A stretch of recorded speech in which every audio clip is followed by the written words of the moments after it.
Hello नमस्कार मु विश्वजित आपन स्वागत करुचे आम चैनल सुटू कार्स एक नुआ फ्रेश वीडियो रे आज आम कथा मारुति सुजुकी अर्टिगा तार नुआ फेसलिफ्ट लॉन्च होची ता विषय रे आम वीडियो रे आगु डिस्कशन करिया। वीडियो टी आरंभ करिया पूर्व आपन गोटे छोटे अनुरोध आपन चैनल को सब्सक्राइब करंतु वीडियो टी लाइक करंतु आ बेल आइकन को प्रेस करिया भूलियो चैनल कौन कौन नुआ वीडियो आस परिबो ता पई आपन कमेंट भी करंतु।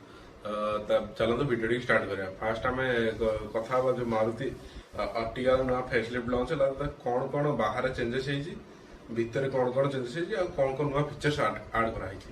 फास्ट हूँ एक्सटीरियर देखीद। फास्ट बाहर नुआ डिजाइन आग्रेसिव ग्रिल दिखाई विथ क्रोम फिनिशिंग नुआ design LED headlamp LED DRL और प्रोजेक्टर हेडलैम्प दिखाई। न्यू डिजाइन फॉग लैम्प भी दिखाई। फॉग लैम्पटा एलईडी कर तापरे आपन को नुआ डिजाइन आलोय व्हील मिल जिवो। बैक साइड रे एल शेप रो जो लाइट मिलता जो टाइप रो सी टाइप रो लाइट अछि बेसी की चेंजेस नाही। आ तापरे हमें इंटीरियर को जाय इंटीरियर रे कोन कोन नुआ चेंजेस अछि हमें इंटीरियर देखियो एंट्री कर डोर रे लेदर रैपिंग दिया हैछि लेदर रैप शीट दिया हैछि। तापर आपन को नुआ सेते इंफोटेनमेंट सिस्टम मिल जो 7 इंच रो इंस्ट्रूमेंट क्लस्टर जेमती था सेमती मिलूँ। नुआ डिजाइन स्टेयरिंग व्हील मिलूँ। तापर आपन को आर्मरेस्ट मिल जो न्यू ग्लोव बॉक्स मिल जो स्पेशियस ग्लोव बॉक्स आउ सेकेंड रो सीट आउट आपन को स्पेशियस मिल कंफर्टेबल मिल। तापर आपन को नुआ डिजाइन एसी बैंड दिखाई क्रोम गार्निशिंग से।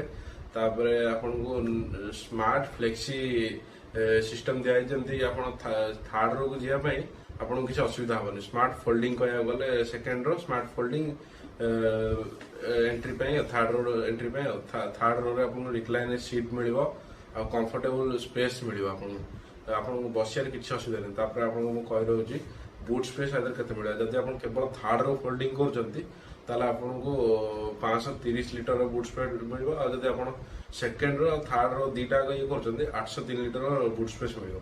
आधा कौन कौन सेफ्टी फीचर्स मिलूँ गोटे नुआ डिजाइन क्वाड एयर बैग दिखाई मैंने फ्रंट रे ही आपको 4टा एयर बैग मिल जाव। ड्राइवर गोटे पैसेंजर गोटे को पैसेंजर को पैसेंजर साइड माने हैंड साइड पे गोटे एयर बैग ड्राइवर भी हैंड साइड पे गोटे एयर बैग अच्छी।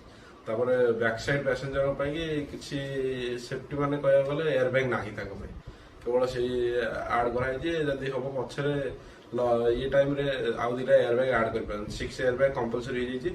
तापर आपको एबीएस ईबीडी तापर आपको ये मिलो हिल होल्ड कंट्रोल मिलो आउ किछि ऐड करायनी आउ गाड़ी जेमथि सेमथि। हाँ इंजन रो स्पेसिफिकेशन आपको कह दउछु 1.5 लिटर के सीरीज आपको इंजन मिलो। आदर आउट नुआ टेक्नोलॉजी मारुति ये करछि इंट्रोड्यूस करछि। आपन जेम जानथिबे टाटा रे सीएनजी जो इंट्रोड्यूस करला आई सीएनजी टेक्नोलॉजी एथरे सेमथि एस सीएनजी टेक्नोलॉजी। आदर आपन सीएनजी रे अर्टिगा रे आपन 26 माइलेज मिलो आउ पेट्रोल रे आपन मिल जो आपन 20 माइलेज मिल जो। डीजल इंजन तो मारुति आसुनी बंद करा जायछि मारुति मना कर दी डीजल इंजन आ लॉन्च करियो। नेक्स्ट आपन को तादरे मिल जो आउ आपन कह दो गियर कथा 6 स्पीड ऑटोमेटिक गियर मिल जो विथ पैडल शिफ्टर एटा नुआ फीचर्स ऐड करछि मारुति आउ किछि भी चेंजेस नाही एतिकी हो जे गाटर चेंजेस। जदि आपन आर 6 सीटर वेरिएंट दरकार एक्सेल 6 रे फेसलिफ्ट लॉन्च हो तार वीडियो आपन हम चैनल रे काली मिल जिवो कौन कौन से नुआ फीचर्स दिया है। वीडियो देखते धन्यवाद। चैनल को सब्सक्राइब करना।